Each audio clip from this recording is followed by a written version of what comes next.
Glória a Deus, glória a Deus. Vai marcando aí, vai compartilhando. Enquanto isso você vai ouvindo a palavra de Deus comigo. Eu quero falar um pouquinho hoje sobre o DNA da fé. O DNA da fé. O DNA da fé. Pastor, eu achei que você ia falar de outra coisa sobre... Irmãos, eu acho que eu nasci para falar sobre fé, irmão. Eu nasci para falar sobre fé e eu quero ensinar um pouquinho sobre o DNA da fé com vocês essa noite. Eu quero encorajar você a dar alguns passos à frente, a entender algumas coisas que você não entendia. Eu quero fazer você entender algumas coisas que o Pai quer nos explicar, quer nos ensinar nesses dias em nome de Jesus. E eu vou começar falando um pouquinho sobre a teologia de fé. Pastor, por que o senhor vai começar falando sobre a teologia de fé? Porque, irmãos, existe um engano no meio da igreja, existe um engano no meio do povo de Deus. Por quê? Porque muitas pessoas confundem a teologia de fé com a confissão positiva, ou com o positivismo, ou com o triunfalismo, quando na verdade a teologia de fé é a palavra de Deus revelada aos nossos corações para aqueles que creem. Eu quero falar um pouquinho sobre a teologia de fé. Ela é bíblica, ela existe e você precisa caminhar nisso. Você precisa entender um pouco disso. Olha aqui, eu posso abrir a Bíblia e mostrar aqui textos, pós-textos. Por quê? Porque nós cremos assim. Porque a palavra diz assim, a palavra, ela nos revela, ela nos mostra isso. Então nós cremos. Nós cremos em um Deus que Ele pode fazer qualquer coisa, todas as coisas. É assim que está escrito, irmão. Nós cremos num Deus poderoso, soberano, altíssimo, bondoso. Um Deus que faz e desfaz. É assim que nós cremos, é assim que nós caminhamos. Está escrito. Por exemplo, no Antigo Testamento, é o rompimento, onde o natural se mescla com o sobrenatural. Aonde o impossível anda ao lado do o possível ao impossível, o eterno ao temporal, o espírito à matéria. A fé, ela é isso. A fé, ela é a certeza das coisas que nós esperamos. A fé é a certeza das coisas que esperamos, a convicção dos fatos que ainda não vimos. Isso é fé. Fé é crer para ver. Fé é chamar à existência as coisas que não existem como se já existisse. Mas essa é a teologia da fé, irmão. Isso é a teologia de fé. E muitas pessoas entenderam isso errado. Entendeu que crer, ter fé é andar no positivismo. Irmão, a fé está tão banalizada que você não pode mais falar que você tem fé.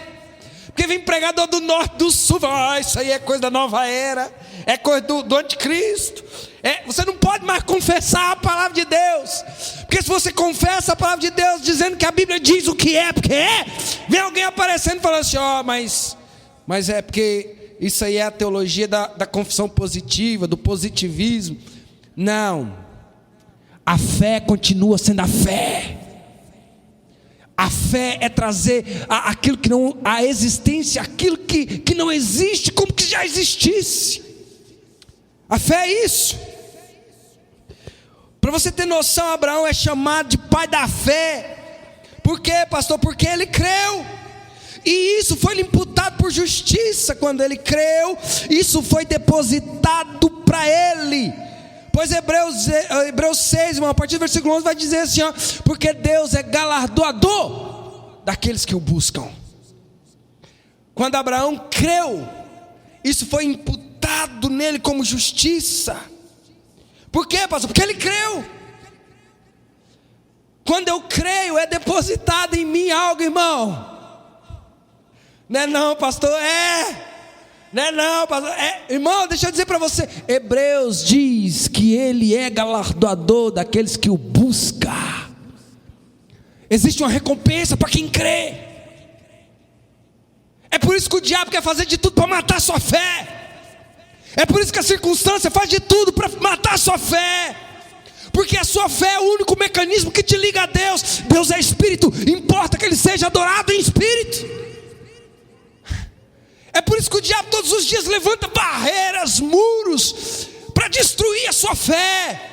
Porque Hebreus vai dizer: sem fé é impossível agradar a Deus. Irmãos, e você tem que entender que Deus é galardoador daqueles que o buscam, daqueles que acreditam. Deus recompensa aquele que crê. Você pode colocar aí embaixo aí para mim, fazendo favor, repete comigo, fala assim: Deus recompensa aquele que crê. Pastor, onde está isso na Bíblia? Hebreus 6, Ele é galardoador daqueles que o buscam, daqueles que o amam, daqueles que crê. Quando eu creio, eu estou abrindo uma porta para Deus me recompensar. É isso, meu filho. Esse é o DNA da fé, essa é a teologia da fé.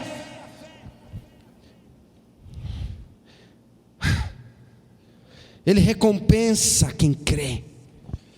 Ele recompensa quem realmente deposita sua confiança nele. Porque nós vivemos agora em meio de uma geração, irmão, que a fé ela é baseada nas emoções. É isso que eu quero que você entenda nessa noite. Entenda um pouquinho do DNA da fé. Porque eu sei que eu estou falando para um povo de fé. Eu sei que eu estou falando para um povo. Tem um povo de fé aqui, irmãos? Ah, com certeza. Se você não tivesse fé, você não estava aqui não. Eu falei para o pastor Diego no domingo, irmão, que aqui agora nesses dias vai ser os dias onde nós vamos aprender a pregar. Aqui nós vamos aprender a pregar, irmão. Nesses dias de recesso, esses dias de quarentena. É isso, porque pregar quando está todo mundo sentado na cadeira aqui gritando, é isso, é fácil. Eu quero ver você se mover por fé quando não tem ninguém te vendo. E os seus olhos da fé se abrem e você vê uma multidão. É isso! Isso é o DNA da fé! Isso é fé, fé, fé, fé, fé! Chorabala, xerecararabás. Existe uma geração que está vivendo uma fé emotiva, baseada nas emoções. E eu chamo isso de fé emocional. Irmãos, presta atenção, isso não faz parte do DNA da fé, pois a fé nunca foi e nunca será emocional, aquela boa, aquela ruim. Sim, a fé é uma convicção sobre aquilo que Deus já disse, e muitas das vezes a palavra que Deus te deu não vai ter emoção nenhuma.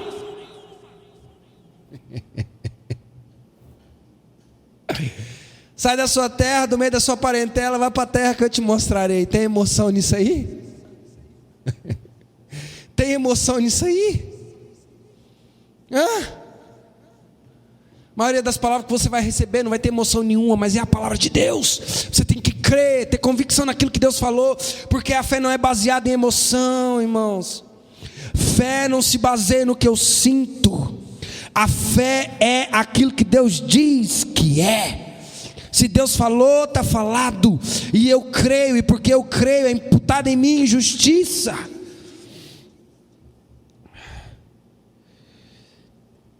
Isso não faz parte do DNA da fé, ter uma fé emocional. Porque a fé nunca foi, nunca será uma emoção. É uma convicção sobre aquilo que Deus já disse.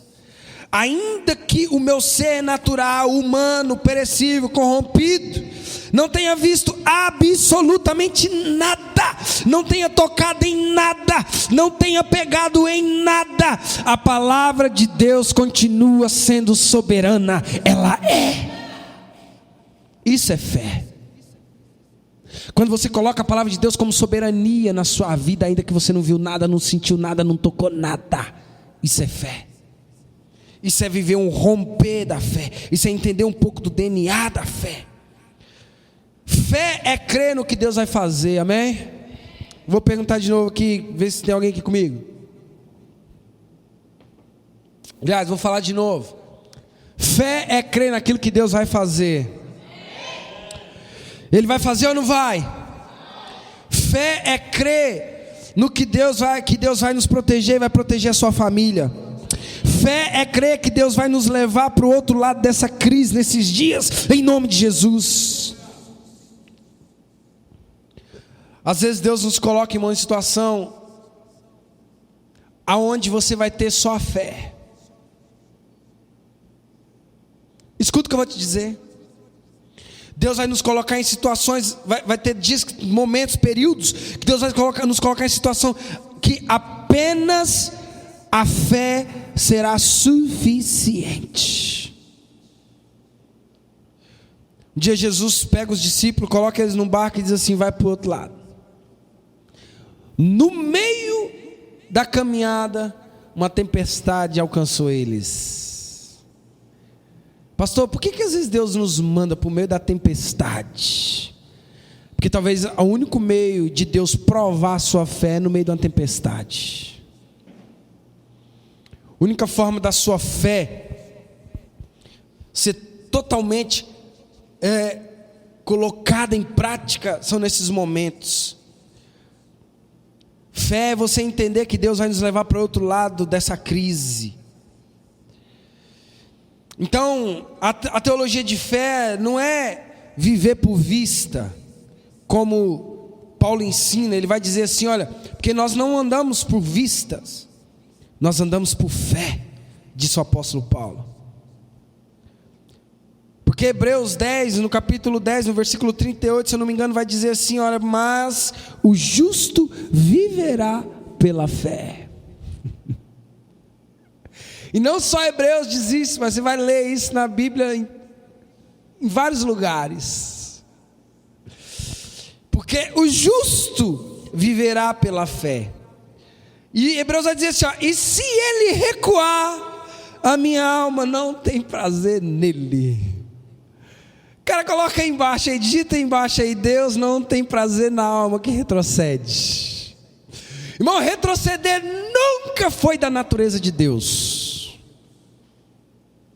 Retroceder nunca foi da natureza de Deus. Nunca. Hebreus vai dizer: olha, Deus não tem prazer na alma que retrocede, porque o justo viverá pela fé. Isso repete em vários lugares da Bíblia. Por quê? Porque viver por fé, irmão, não é viver segundo as circunstâncias, não é viver segundo as conjunturas, não é viver segundo as contingências. Viver por fé não é viver segundo os sentimentos, aquilo que eu sinto, que é temporal, que é passageiro. Não, meu irmão, viver por fé é viver a palavra de Deus a todo tempo. Viver por fé é viver com a palavra de Deus na boca. Viver por fé, viver com a palavra de Deus na boca. Pastor, não, onde está isso? O apóstolo Paulo vai dizer: criei, por isso eu falei. Primeiro você crê, depois você confessa. Primeiro você crê, depois você fala. Porque todo falar daquele que crê é um decreto no mundo espiritual. Eu vou repetir isso: toda palavra daquele que crê é um decreto no mundo espiritual. Então, se você crê, você pode levantar dentro da sua casa e dizer: demônios, vai embora daqui. Se você crê, você pode dizer para o doente: seja curado agora em nome de Jesus. Se você crê, você pode olhar para o vale e dizer: profetiza, levanta-se, exército, se levante. Paulo vai dizer em 2 Coríntios, no capítulo 4, no versículo 13 em diante, ele vai dizer: crie, por isso eu falei. Cremos, por isso também falamos. Primeiro você crê, depois você fala. Fé não é viver pelo que eu sinto. Fé é confessar aquilo que meu Deus diz. Está todo mundo dizendo que o mundo está em caos. Eu estou dizendo que nós estamos vivendo o melhor momento. Mas isso é confissão positiva. Isso é confissão da palavra. Mas isso é positivo. É positivo mesmo, o evangelho é positivo. A Bíblia diz que o evangelho é as boas novas.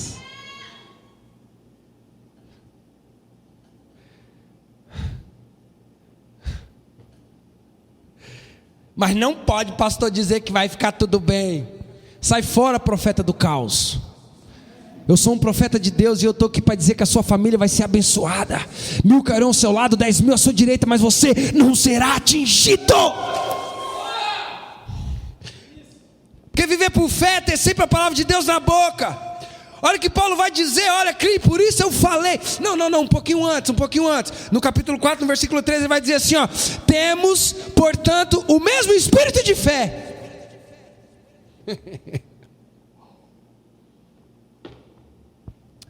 Quem tem o espírito da fé aí dá um grito. Paulo vai dizer, temos, portanto, o mesmo espírito da fé.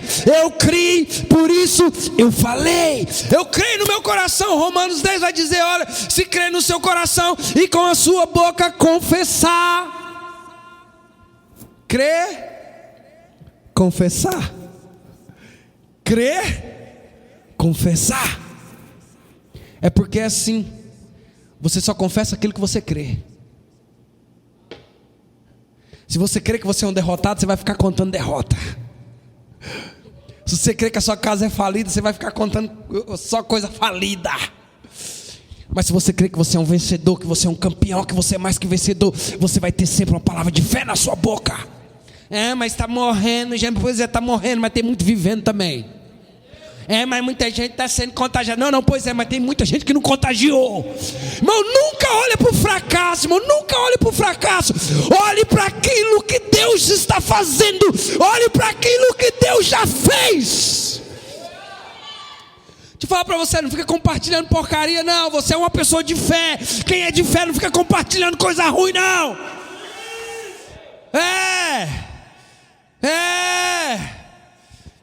Temos, portanto, o mesmo espírito de fé. Viver por fé, meu irmão, é crer e depois falar. Esse é o DNA da fé. Você crê, e porque você crê, você fala.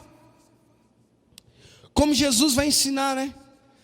Se você tiver fé, ou seja, se você crê, se você tiver fé como um grão de mostarda, dirá a esse monte: sai-te daqui e precipita-se ao mar. Jesus está falando, olha, se você crê como um grão de mostarda, dirá. Irmão, depois da fé tem que vir a palavra, irmão.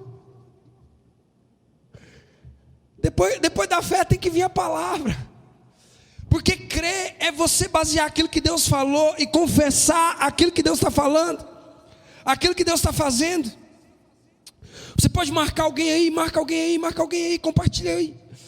Aleluia. Jesus vai ensinar, se tiver fé como um grão de mostarda, dirá, vai-te daqui, e ele vai. Deixa eu dizer algo para vocês, irmão. Eu nasci, pastor, porque o senhor gosta tanto de falar de fé? Porque o senhor gosta tanto de pregar? Irmão, eu nasci, irmão, debaixo dessa unção, debaixo dessa graça. Eu nasci sendo ensinado sobre fé. O DNA da fé. E eu te falo, deixa eu falar para você algo. Se eu não tivesse essa base sob os meus pés, provavelmente eu não estaria mais aqui. Se eu não tivesse os meus pés firmados, fincados na fé, nessa base que é poderosa, que é a fé, eu não estaria mais aqui. A fé, ela me sustentou. A fé, ela me trouxe até aqui. A fé, ela me protegeu. Pastor, mas e agora? O que fazer nesses dias? Em quem nós devemos espelhar? Em quem nós devemos ter como referências para esses dias? E por que nós temos que ter essas pessoas como referência?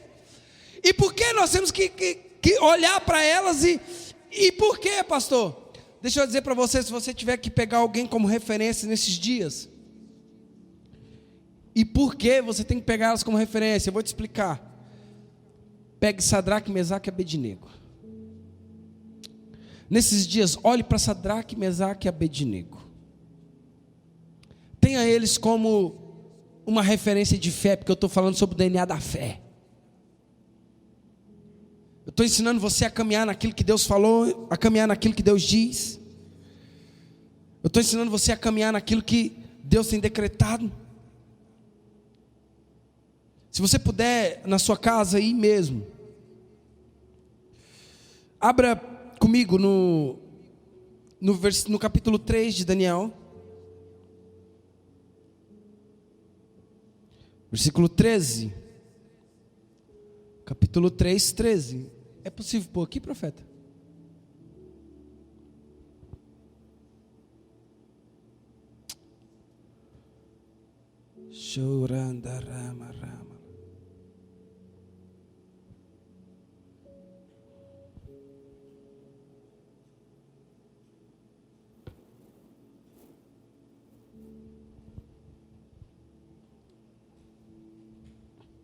Antes da gente começar a ler aqui, pastor, quem tem o DNA da fé, como que ele se comporta?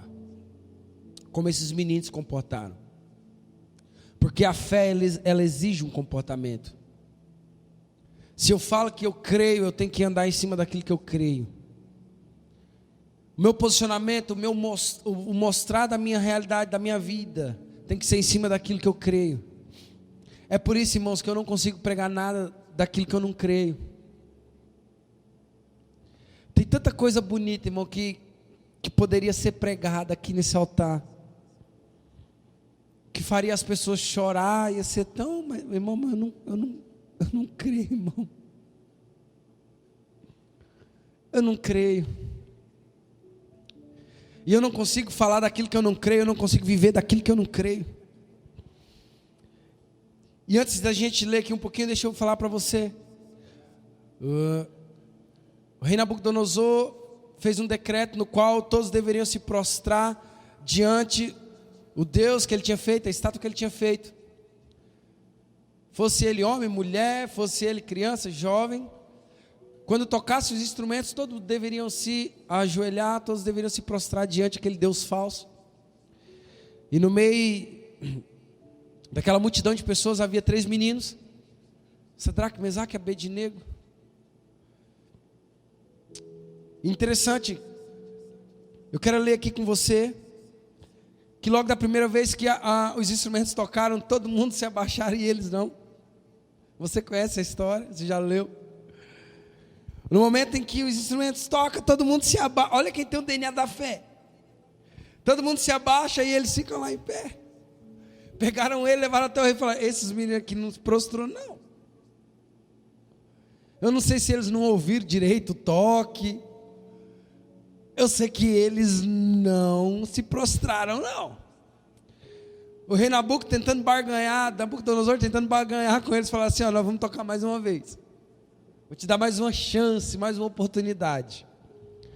E quando os instrumentos tocarem, vocês vão se prostrar. E aí eu quero ler aqui com você, olha só, no capítulo 3, versículo 13, vai dizer assim. Fica aí comigo.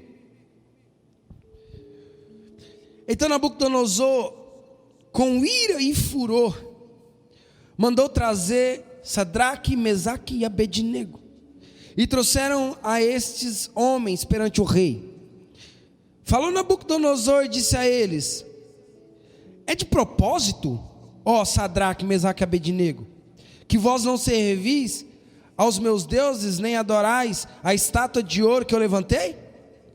Pois agora, se estáis pronto, quando ouvides o som da buzina, da flauta, da harpa, da sambuca, do saltério, da gaita de fole e de toda espécie de músicas, para vós prostardes e adorar a estátua que eu fiz, bom é. Mas se não adorardes, sereis lançado na mesma hora dentro da fornalha de fogo ardente.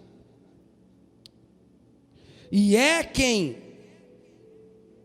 o Deus de vocês irá livrar das minhas mãos? E a quem é o Deus de vocês que vos poderá me livrar das minhas mãos? Respondeu Sadraque, Mesaque e Abednego e disse ao rei Nabucodonosor: não é necessário nem te responder sobre esse negócio, sobre esse assunto. Olha a convicção que esses caras tinham, irmão. Presta atenção na resposta que esse cara deu. O rei ameaçando jogar eles dentro da fornalha. O rei falou: vou te dar mais uma chance, nós vamos tocar, vocês vão se prostrar. O rei querendo barganhar com eles, e eles disseram: não vamos nem te responder. É quando você fala assim: eu não tenho nem conversa com você, eu não quero saber da sua proposta. Irmão, esse aqui é o tipo de coisa que vem para abalar a sua fé. É verdade, isso aqui é o tipo de proposta que vem para minar a sua fé. Ela vem e bate assim, ó.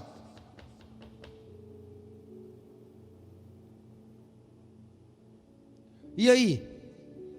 Vai se dobrar agora a doença? Aí todo mundo fica desesperado, correndo para cá. Agora vai morrer. Olha a resposta dos caras. Eu não vou nem falar sobre isso aí. Será que tinha fé, irmãos? Será que cria? O cara está dando uma opção, o cara está dando, eu vou livrar vocês, só prostrar e adorar. Eu não vou nem te responder sobre esse negócio. Eis que o nosso Deus, a quem nós servimos, é quem nos pode livrar. Ele nos livrará da fornalha de fogo ardente e da sua mão, ó rei. E se não, fica sabendo, ó rei, que não serviremos aos teus deuses e nem adoraremos a tua estátua de ouro que levantastes. Então Nabucodonosor se encheu de furor e mandou-se o aspecto do seu, e mudou o aspecto do seu semblante contra Sadraque, Mesaque e Abednego. Falou e ordenou que a fornalha se aquecesse 7 vezes mais do que já estava acostumado a aquecer. E ordenou aos homens, os mais poderosos que estavam ali no seu exército, que ateassem a Sadraque, Mesaque e Abednego para lançá-los à fornalha de fogo ardente. Então esses homens, presta atenção, irmãos. Então esses homens foram atados. Como eles ficaram? Como eles ficaram, irmãos? Atados, presta atenção. Caiu, Diego? Então eles foram lançados atados, amarrados. Presta atenção, é sobre isso aqui que eu quero falar com você.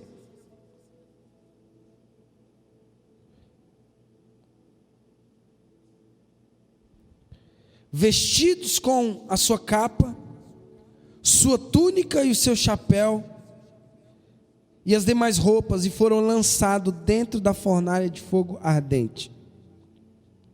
Deixa eu perguntar para vocês que estão aqui, como que eles foram jogados na fornalha? Como? Amarrados. Presta atenção. E ateados dentro da fornalha de fogo ardente. E porque a palavra do rei era urgente, a fornalha estava sobremaneira quente. A chama do fogo matou aqueles homens que estavam carregando Sadraque, Mesaque e Abednego.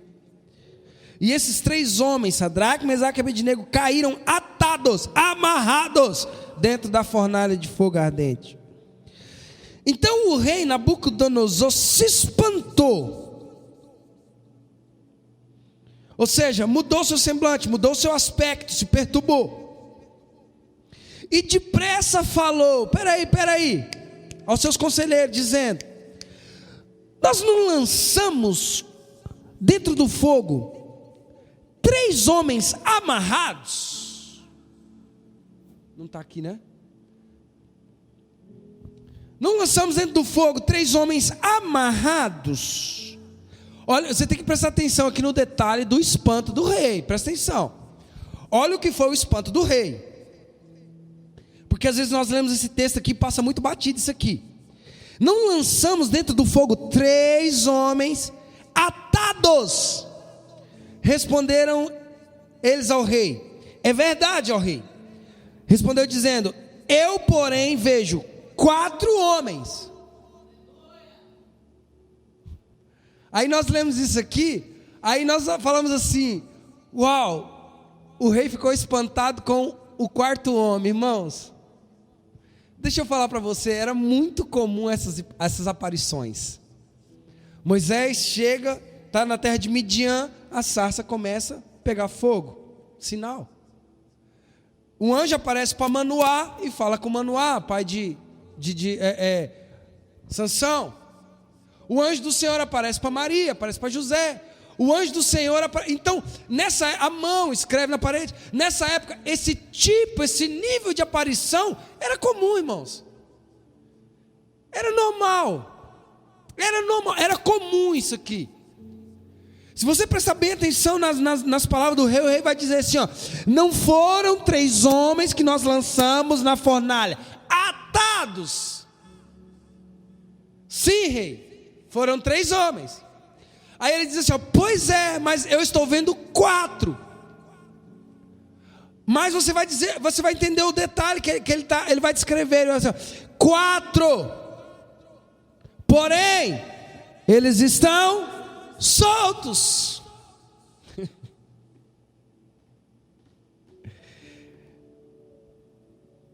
Que andam, presta atenção, passeando dentro do fogo, sem sofrer nenhum dano. Deixa eu dizer para você, olha aqui para mim, presta atenção. Na verdade, quando a Bíblia vai dizer assim, ó, então o rei se espantou. O rei não se espantou com o 4º homem. O rei se espantou porque ele lançou 3 rapazes presos dentro da fornalha. Mas quando ele olhou, estavam os 3 soltos, amarrados. E não estava só amarrado, eles andavam, eles passeavam no meio do fogo. Pastor, eu não estou entendendo.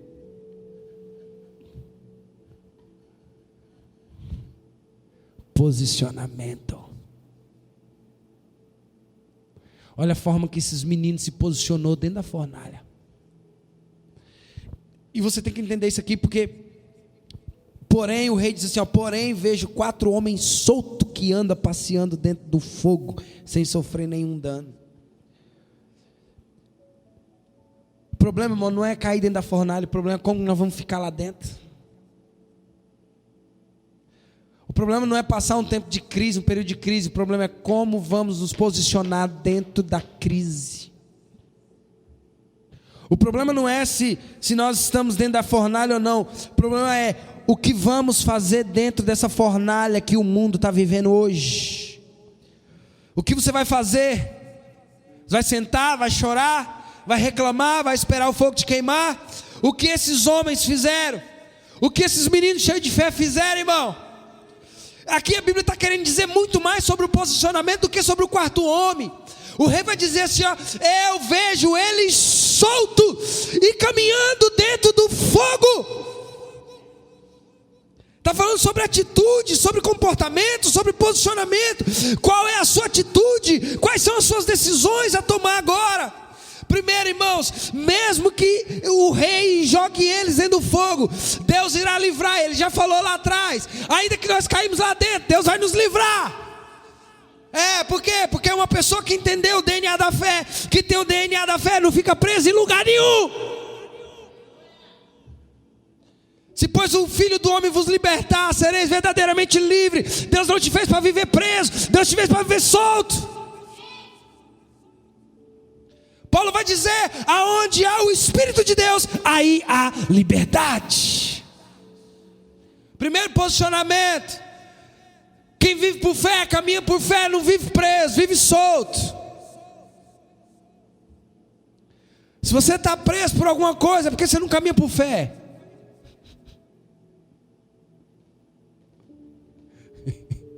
Você caminha por vista, você caminha por qualquer coisa, por fé não. Quem anda por fé pode estar dentro da fornalha, vai andar solto. Segundo passo, primeiro, mesmo que fosse jogado dentro da fornalha, ele falou, Deus vai me livrar, isso é fé. Segundo, nada pode parar. Se Deus está comigo, Ele vai arrancar minhas ataduras, nada pode me conter. Deixa eu te perguntar, como que ele estava dentro da fornalha?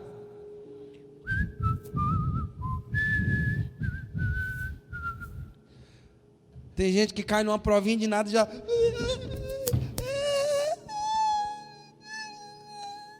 Esse cara estava dentro da fornalha, aquecida 7 vezes mais assim, pastor Elton. Anjo, meu milagre vai chegar. Aí você não quer que o rei fique espantado?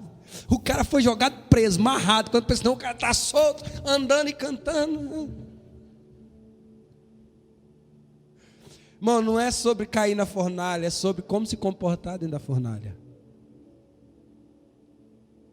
O mundo está vivendo uma fornalha agora, tem muita gente desesperada. Mas quem vive por fé, quem crê, está caminhando no meio do fogo.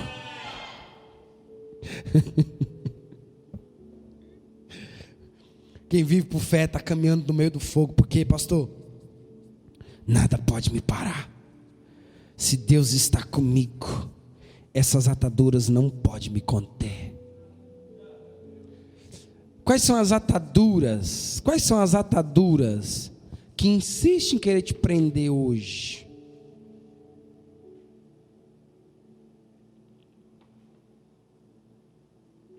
Terceiro, pastor, eu vou me mover. Eu vou caminhar. Eu não vou ficar aqui parado. Eu fui criado para andar no meio do fogo, no meio da circunstância. Tem muita gente desesperada, sem saber o que fazer, sem saber para onde ir. Você sabe por quê? Porque não tem o DNA da fé. Sadraque, Mesaque e Abednego estavam dentro da fornalha, irmãos. Quando o rei olhou para eles assim, o rei não acreditou, ficou perturbado, o semblante dele ficou extremamente... Por quê? Porque ele falou assim, eu joguei 3 caras dentro da fornalha, preso, amarrado.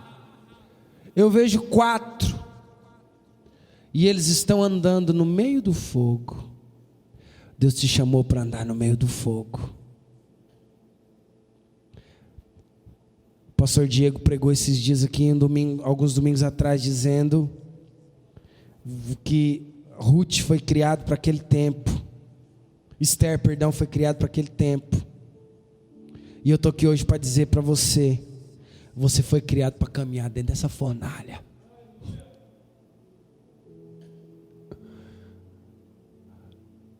Como que você tem se comportado dentro dessa fornalha? Estou chorando, pastor, só choro o dia todo, sento, choro, depois eu pego e vou ver meme. Vou assistir vídeo de meme.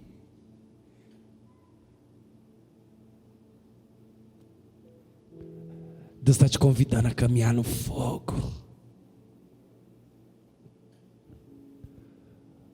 Aquela fornalha foi a estratégia de Deus para o nome dele ser glorificado naquele lugar. A estratégia de Deus para que o nome dele fosse glorificado naquele reinado. Deixa eu dizer algo para você. Algumas pessoas vão entender e outras não vão entender. Não vão entender. Mas você que entendeu no seu espírito, agarra essa palavra aí. Eu estou aqui como um profeta de Deus, para liberar uma palavra hoje sobre a nossa nação. Não é o pastor Daniel, é o Espírito de Deus no pastor Daniel. Há muitas pessoas que estão torcendo para o Brasil quebrar. Há muitas pessoas que estão torcendo para o Brasil falir. Deixa eu te dizer uma coisa. Amã construiu uma forca para enforcar Mardoqueu. E essa mesma forca foi usada para enforcar Amã. A mesma forca que ele criou para enforcar o outro, ele foi enforcado. A palavra que eu tenho para o Brasil nesses dias é: nenhuma arma forjada, preparada contra ti, Brasil, prosperará. Aqueles que estão tramando contra o Brasil vai morrer nessa forca. Aqueles que têm clamado contra essa nação, escuta isso, Brasil. Nenhuma arma forjada e nenhuma língua mentirosa em juízo condenará. Algumas pessoas estão entendendo o que eu estou falando e outras não. Mas assim diz o Senhor para o Brasil. Deus preparou essa fornalha para que os filhos se manifestem, para que os filhos caminhem no fogo. O Brasil não precisa de umas ataduras nem nos pés nem nas mãos. O Brasil vai ser um dos países mais ricos dessa terra. O Brasil será um dos países mais ricos dessa terra, porque o Brasil é do Senhor Jesus. Essa terra é do Senhor Jesus.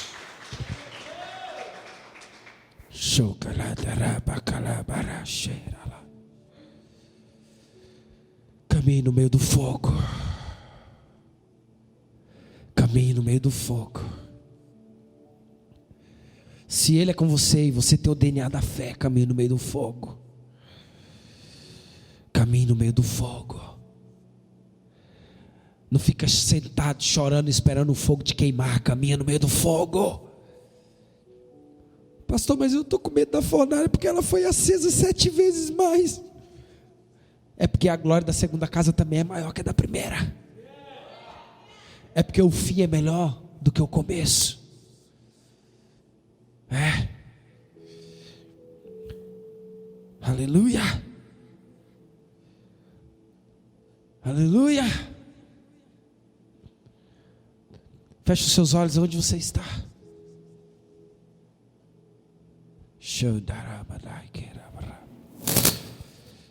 Aonde você está?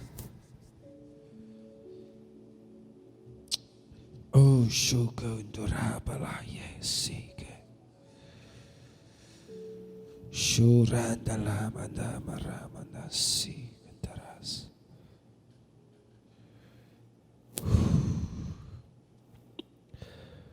pegue na mão da pessoa que está próxima a você aí na sua casa. Feche os seus olhos. Deus tem criado os meios de te trazer para mais próximo dEle. Deus tem criado meios de te trazer para mais próximo dEle. Aleluia, Jesus. Aleluia, Jesus. Aleluia, Jesus. Essa fornalha não vai te matar, mas solte essas ataduras e confie naquele que está com você aí dentro.